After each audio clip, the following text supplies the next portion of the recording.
आज रमजान महीने का पहला जुम्मा है। इसको लेकर संभल के जामा मस्जिद में सुरक्षा के कड़े इंतजाम किए गए हैं। पुलिस की सख्त निगरानी में नमाज होगी।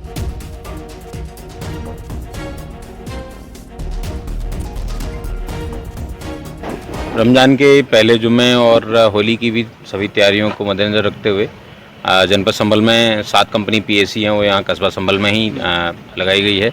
उसके अलावा यहाँ जो बन रही विभिन्न चौकियाँ हैं उनका भी मुआयना वो किया जा रहा है। जैसा कि आप देख सकते हैं सत्यव्रत चौकी के ऊपर है, ये एंटीना भी लगाया गया है।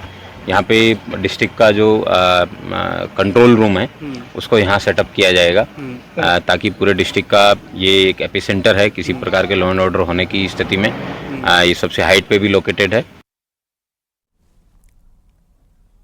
फतेहपुर में अवैध कब्जे पर बुलडोजर कार्रवाई की गई है। वहीं दोबारा कब्जा करने पर कानूनी कार्रवाई की चेतावनी दी गई है। राजस्व विभाग, नगरपालिका और पुलिस ने 30 बीघा जमीन को कब्जा मुक्त कराया गया है। इस दौरान मकान बचाने के लिए एक महिला बुलडोजर के सामने लेटने का प्रयास कर रही थी। पूरा मामला राधानगर थाना क्षेत्र के बक्सपुर का बताया जा रहा है।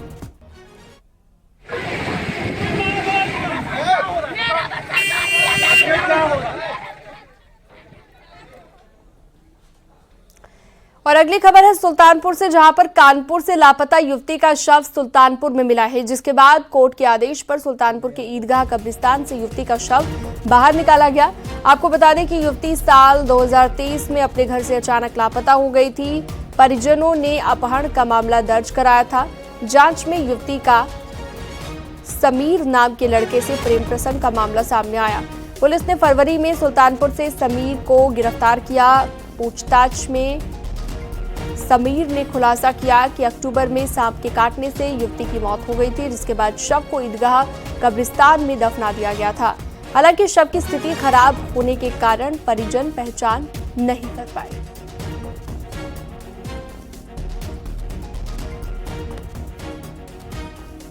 और आगे इसमें जो कार्रवाई होगी वो कानपुर पुलिस द्वारा इसमें की जाएगी। सर जो है पीड़ित जो उनके परिजन है उनका ये कहना है कि लड़की को मतलब बहला फुसला का प्रेम प्रसंग का मामला सामने आ रहा है और इतने दिन से लड़की को यहाँ रखा तो उसने मार कर दफना।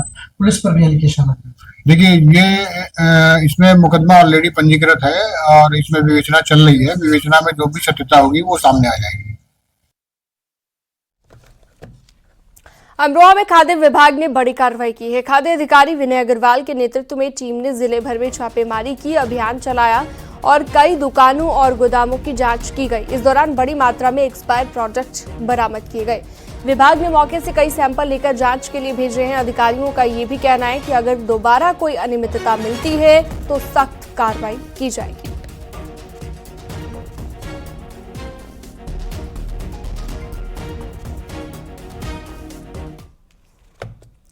चित्रकूट में एक शादी समारोह मातम में तब्दील हो गया, जहां पर दुल्हन के एक रिश्तेदार की हार्श फायरिंग में उसके ही बेटे को गोली लग गई, जिससे मौके पर ही उसकी मौत हो गई। पूरा मामला रैपुरा थाना क्षेत्र के कोबरा गांव का बताया जा रहा है।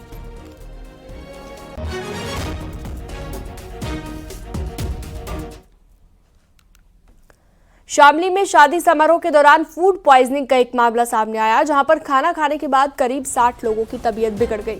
मरीजों को अस्पताल में भर्ती कराया गया। तबीयत बिगड़ने वालों में 5 साल के बच्चे से लेकर 60 साल तक के बुजुर्ग शामिल हैं और बताया जा रहा है कि इलाज के बाद सभी की हालत स्थिर है।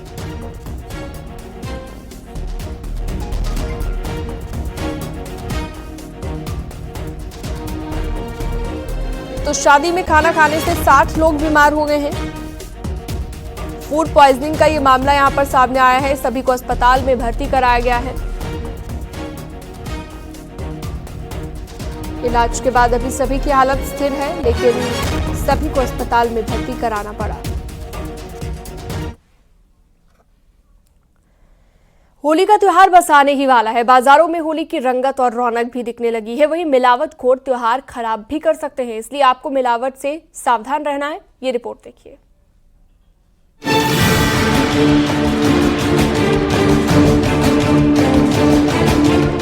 त्योहारों पर मिलावटखोर आपकी सेहत से खिलवाड़ करने की कोशिश करते हैं। अब होली भी नजदीक आ चुकी है। ऐसे में बाजार में मिलने वाले खाने पीने के सामान में मिलावट की आशंका भी रहती है। मिलावटखोर आपके स्वास्थ्य से खिलवाड़ करके आपको बीमार कर सकते हैं, लेकिन आपको होली पर मिलावटखोरों से बचना है। मेरठ में खाद्य विभाग की तरफ से लोगों में जागरूकता लाने की कोशिश की जा रही है। सर क्या कहेंगे, होली का त्योहार आ गया, क्या क्या प्रिकॉशंस आप लोग ले रहे हैं? छापेमारी कार्रवाई चल रही है, टीमें बना दी गई? जी हाँ, जनपद मेरठ में विभाग द्वारा 5 टीमें बनाई गई हैं। 3 टीमें तहसील में और 2 टीमें नगर निगम क्षेत्र में लगातार कार्य कर रही हैं और ये छापेमारी का अभियान शुरू हो गया है। और अभी तक हमने 10 नमूने पनीर के संग्रहित कराकर लैब को प्रेषित किया गया है। इसके अलावा जैसे विशेषतः मावा की जो नमकीन संबंधित चीज़ें हैं, जो कचरी है, रंगीन कचरी है, या इस समय ड्राई फ्रूट्स ज़्यादा यूज होते हैं, सूजी है, मैदा है, इन सब पर विशेष कार्रवाई की जा रही है। आप घर बैठे खाद्य पदार्थों की जांच कर सकते हैं। त्योहारों पर घर घर में मावे की डिमांड रहती है, इसलिए मावे में मिलावट की जाती है। आयोडीन टिंचर नाम के केमिकल्स की कुछ बूंदे मावे पर डालें। अगर मावा काला या बैंगनी हो जाए तो उसमें स्टार्च की मिलावट है। लाल मिर्च में मिलावटखोर ईंट का पाउडर या चूरा मिलाते हैं, इससे पेट की समस्या होती है। लाल मिर्च को पानी में डालकर हिलाएं। अगर इसमें ईंट पाउडर की मिलावट होगी तो नीचे बैठ जाएगी। चीनी में चौक पाउडर की मिलावट होती है। चीनी को पानी में घोलने पर चौक पाउडर नीचे बैठ जाता है, इससे मिलावट का पता लग जाएगा। हमारे यहाँ चूंकि एक FSW बैन भी चलती है, फूड सेफ्टी बैन, वो लगातार चल रही है। उसके द्वारा भी हम लोग मौके पर ही जांच करा लेते हैं और अगर फेल होता है, कोई नमूना फेल होता है तो उनको हम चेतावनी देकर उस तत्काल तो छोड़ देते हैं, लेकिन भविष्य में अगर लीगल नमूना उठाया जाता है तो उनके खिलाफ अवश्य कार्रवाई की जाएगी। होली पर केमिकल रंग आपकी स्किन को खराब कर सकते हैं। रंगों को लेकर सावधान रहना बहुत जरूरी है।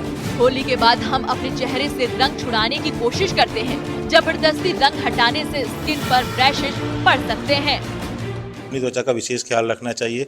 विशेष करके सिंथेटिक युक्त कलरों से हमको ध्यान रखना चाहिए और हर्बल कलरों का प्रयोग करना चाहिए।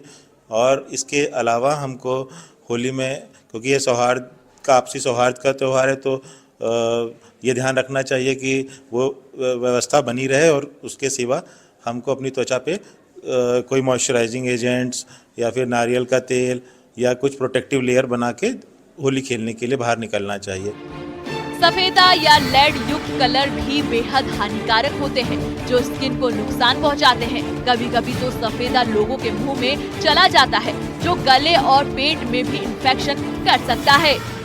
केमिकल युक्त कलरों का तो दुष्प्रभाव अपने आप में अलग ही है। अलग अलग, जैसे कि केमिकल्स के अंदर लेड, निकेल, आर्सेनिक, अलग अलग तत्व मिलाए जाते हैं, उसी हिसाब से इसका क्या कहते हैं दुष्प्रभाव भी होता है।